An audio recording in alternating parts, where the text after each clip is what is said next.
మెడ్సీ IVF ఉచిత సంతాన సాఫల్య చికిత్స శిబిరం ఏప్రిల్ 15 నుండి మే 15 వరకు. నమస్తే రమగారు. నమస్తే జయ. రమగారు, జ్యోతిష్యాలు చెప్తూ ఉంటారు కదా, మనం కూడా చెప్పించుకుంటూ ఉంటాం చాలామంది. అయితే నాకు ఎప్పుడు ఒకటి అనిపిస్తూ ఉంటుంది, వాళ్ళ జాతకాలు వాళ్ళు చూసుకొని దానికి సంబంధించిన రెమెడీస్ అవి ఉంటాయి కదా, అవి చేసుకుంటారంటారా? పెద్ద క్వశ్చన్. చూసుకుంటూ ఉంటారు. గ్రహస్థితి ఇది వచ్చింది, అది వచ్చింది, ఇది అయింది, అది అయింది చూసుకుంటారు. శాస్త్రం ముందు ఎవరు అతీతులం కాదు కదండి. కాదు, ఎవరైనా విధికి కూడా మనం ఎవరం అతీతులం కాం ఖచ్చితంగా కదా. జరగాల్సింది జరుగుతుంది. ఏదో మన టైం బాగోలేదు అవుతుందని జాగ్రత్తగా ఉంటారు, రెమెడీ చేస్తారు. బహుశా కంట్లో గుచ్చుకోవాల్సిన ముళ్ళు కాల్లో గుచ్చుకుంటుందేమో వాళ్ళకి తెలుసు కాబట్టి. తెలిసిన జ్యోతిష పండితుల ఇళ్లలో మరణాలు ఉండవా, అనారోగ్యాలు ఉండవా, పెళ్ళిళ్ళు ఫెయిల్ అవటాలు అవి జరగవంటావా? వాళ్ళకి జరుగుతాయి, తప్పించుకోలేరు. పోనీ అంటారు, విధి అంతే. దాన్ని తప్పించుకోవడం ఎవరి వల్ల కాదు కదా. కాకపోతే చూసుకునే ఉంటారనే అనిపిస్తుంది నాకు. ఈ టైం బాగుంది, పిల్లలకి ఈ టైం బాగుంది, ఇది వివాహ సమయం, అలాంటివి చూసుకోగలుగుతారు ఎవరైనా. దీని మీద ఒక మంచి కథ ఉంది, వాళ్ళ సరదాగా ఉంది. ఓకే. దినదిన గండ కథ పేరు. దినదిన గండం నూరేళ్ళ ఆయుష. దినదినము గండమే కొంతమందితోటి. అలాంటిది పూర్వము ఒక రాజుగారు ఉండేవారు. ఈయన పేరు ఏం చెప్పుకుందాం, ఒక రాజవర్మ అనుకుందాం. పేర్లు మర్చిపోయాయి, చాలా రోజులైన చదివి. ఈ రాజవర్మ గారు మహాకఠినుడు. ఆయనకి ఏది తోస్తే అది అయిపోవాలి, ఎలాగంటే అలాగా. ఆయన ఏదైనా ఒక మాట అడిగి, పైగా ప్రథమ కోపి ఆయన. అంటే కోపం వస్తుంది, ముందు కోపం వస్తుంది, తర్వాత కత్తికి పని చెప్తాడు, ఆ తర్వాత ఆలోచిస్తాడు. చాలా మందిని చంపేశాక వాళ్ళు అయ్యో వీళ్ళు నిర్దోషులు అని తెలిసేది. అయిపోయింది నేను రాజుని అనుకునేవాడు. అయితే ఈయనకి సమయజ్ఞుడని ఒక జ్యోతిష పండితుడు ఉండేవాడు ఆయన ఆస్థానంలో. ఓకే. ఆయన అంటే భలే ఇష్టం ఆయనకి. ప్రతి పనికి ఏమండి సమయజ్ఞుడు గారు ఎలా ఉంది మన పరిస్థితి అని అడిగేవాడు. ఆయన ఏదో లెక్కెట్టి బాగుంది ప్రభు చెయ్యండి అనేవాడు. చేసేసేవాడు. ఈయన చెయ్యొద్దు అంటే ఆయన కోపం వస్తుందని భయంగా ఉండేది. అది నచ్చినా నచ్చకపోయినా చేసేసుకోవాలి. కొంచెం ముందు వెనకగా చెప్పేవాడు, ఒక వారం ఆగి చేస్తే బాగుంటుంది అలాంటి చెప్పేవాడు. అయితే ఈ రాజవర్మ ఒక విచిత్రమైన ఆలోచనలు చేసేవాడు అనమాట. పక్క దేశపు రాజు ఆయనతోటి కొంచెం ఫ్రెండ్షిప్ ఉండేది, కానీ ఆ దేశాన్ని, ఆ చిన్న ఊరిని ఆక్రమించేసేయాలని ఈయన కోరిక, పక్క రాజ్యాన్ని. దానికి ఈజీ మెథడ్ ఏంటంటే, వాళ్ళతోటి ఫైటింగ్ చేయడం మన వల్ల కాదు. ఈజీ మెథడ్ ఏంటంటే, ఆయన్ని సరదాగా రమ్మని పిలిచి, నేను ఎక్కడో కలుసుకుంటాం, ఆయన బంధించేస్తాడు. రాజు దొరికిపోయాక ఇంకేముంది అని ఒక ఊహ చేశాడు. తను గెలవలేడు, గెలవడం తన వల్ల సైనిక బలం ఎక్కువ. ఓకే. పైగా వాళ్ళకి దూరదర్శి అని ఒక మంత్రి ఉన్నాడు, వాడు మహా తెలివిగలవాడు ఆయన. అతను ఉండగా ఈ రాజును జయించడం కష్టం. సైనిక బలం కూడా వాళ్ళ మీద మనకు ఒక రవ్వ తక్కువే. కానీ ఆ రాజ్యం కావాలనిపించేస్తుంది అంతే. నాకు కావాలనిపించిందంటే దానికి సమాధానం లేదు, ఇంకా నాకు కావాలంతే అంటే ఇంకేం చెప్తారు. సరే, ఒకళ్ళిద్దరికి చెప్పాడు ఈ ఐడియా. మనం ఆ పక్క రాజ్యపు రాజు సూరసేనుణ్ణి అడవికి పిలుద్దాం, వేటకి. మృగయా వ్యసనం ఉంటుంది అందరికీ కూడా, మృగయా వినోదానికి పిలుద్దాము. ఆయన చిన్న సైన్యంతో వస్తాడు, ఆయన్ని బంధించేద్దాం అని చెప్పి ఈ సమయజ్ఞుడిని ప్రశ్న అడిగాడు.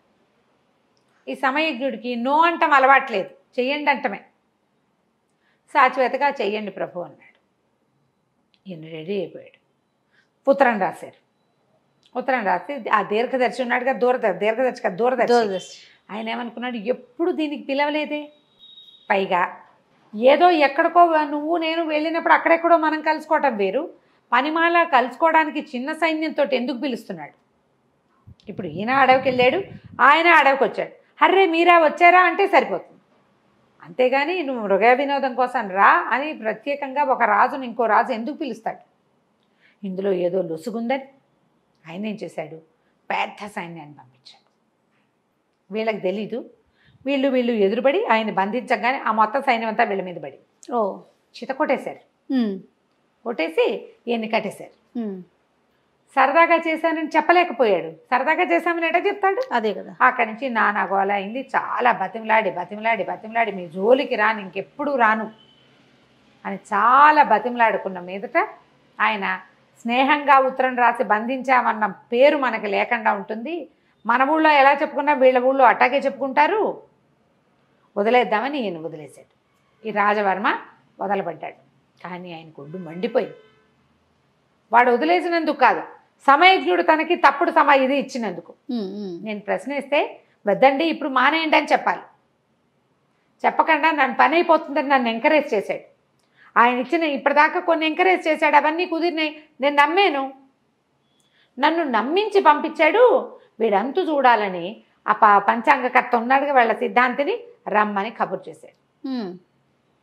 ఈ మృగయా వినోదానికి వెళ్ళిన సైనికులందరూ బిక్కమొహాలు వేసుకుని రావటం ఊళ్ళో చాలామంది చూశారు. ఒకళ్ళిద్దరు హింట్ ఇచ్చారు కూడా ఇతనికి. అక్కడ ఏదో జరిగిందని అర్థమైంది.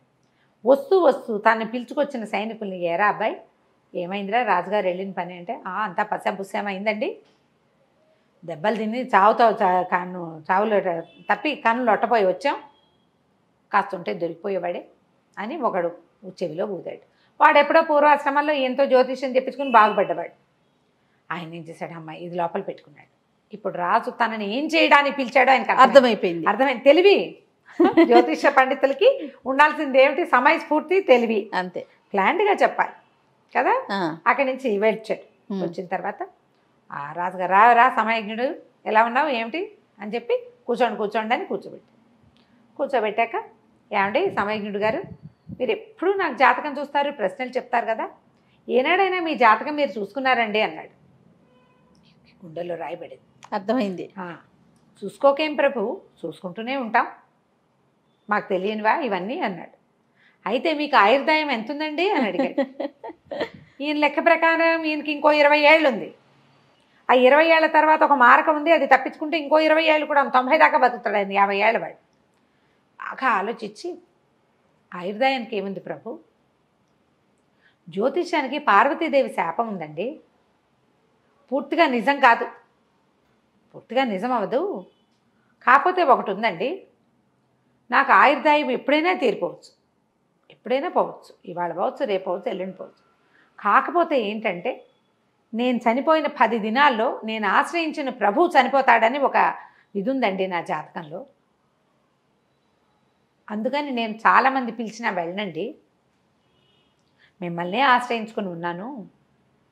మీరంటే పరాక్రమవంతులు, శౌర్యవంతులు, నేను ఎక్కడికైనా వెళ్తే మీకేమి ఇబ్బంది వస్తుందని ఎక్కడికి వెళ్ళను. ఓహో అనగానే నేను గుండెల్లో రాయబడింది రాజుగారికి. వీడిని కనుక ఇప్పుడు వేసేసామనుకో మనం, ఆయన 10 ఏళ్ళు ఉందండి, 15 ఏళ్ళు ఉందండి, 20 ఏళ్ళు బతుకుతండి, నేను 90 ఏళ్ళ దాకా బతుకుతానండి అనగానే మెడ కోసేసి ఇప్పుడు చెప్పు అందామనుకున్నాడు. ఇప్పుడు వీడు మెడకొస్తే ఆయన ఇంకో వాక్యం చెప్పాడు, నేను చచ్చిపోయిన 10 రోజుల్లో ప్రభువు చచ్చిపోతాడు అని. ఈయన ఆశ్రయించిన ప్రభువు ఎవరు, ఆయనే కదా, తను, నేను దొరికిపోతా కదా. అందుకని సరే అలాగండి, చాలా బాగుంది, ఈసారి మీరు చెప్పిన పని బాగా అవ్వలేదు, మళ్ళీ కొంచెం చూసి ముహూర్తాలు అవి పెడుతుండండి, భారతీయ శాపం ఉంది కాబట్టి నా పని అవ్వలేదు అని అనుకుని, ఒరే సమయజ్ఞుడి గారికి శాలువా కప్పి ఇంట్లో దింపిరండిరా అని పంపించేసే. ఈయన ఈ రాజుగారి కొలువు దిన గండం, ఆయనకు ముందు నుంచి భయమే, ఇవాళ తప్పించుకున్నాం, మళ్ళీ ఎప్పుడు తప్పించుకోవాల్సి వస్తుందో ఏం చేస్తామో అని అనుకుంటూ ఇంటికి పోయాడు.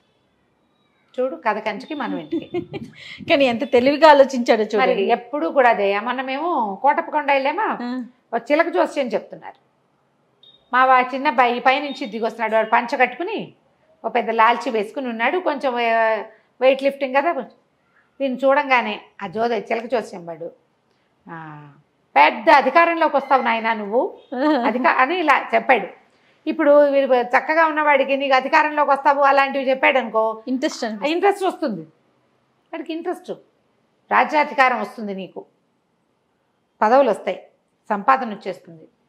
ఇలాంటి భావాలు వినంగానే అయ్యేమిటో చూపించుకుందామని వెళ్తారు.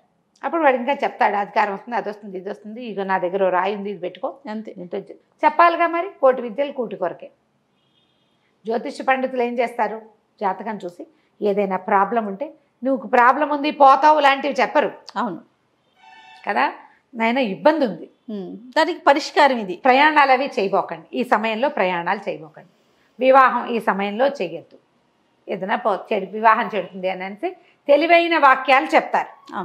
వాళ్ళు సస్టైన్ అవుతారమ్మా.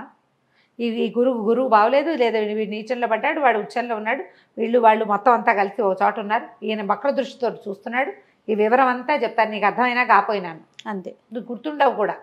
ఇవి చెప్పాక అప్పుడు ఏం చెప్తారు, ఇలాంటి ప్రాబ్లమ్స్ ఉన్నాయి కాబట్టి వెళ్ళొద్దు, చెయ్యొద్దు, లేదా ఇది విధి, ఇది చెయ్యాలి, నువ్వు రోజు చేసుకో అలాంటివి చెప్తా. అంటే దీనివల్ల ఆ గ్రహస్థితి అంత భయంకరంగా ఉంది. కొంచెం శాంతించి చెప్పాక కంట్లో గుచ్చుకోవాల్సిన ముళ్ళు కాల్లో గుచ్చుకుంటుంది, అంతతోటి పోతుంది. ఆశ్రయించడం మంచిదే, కాకపోతే గుడ్డిగా వెళ్ళకుండా కొంచెం మనది కూడా చూడాలి, ఆలోచించుకుని చేయాలి. రైట్. నమస్తే అండి. నమస్తే.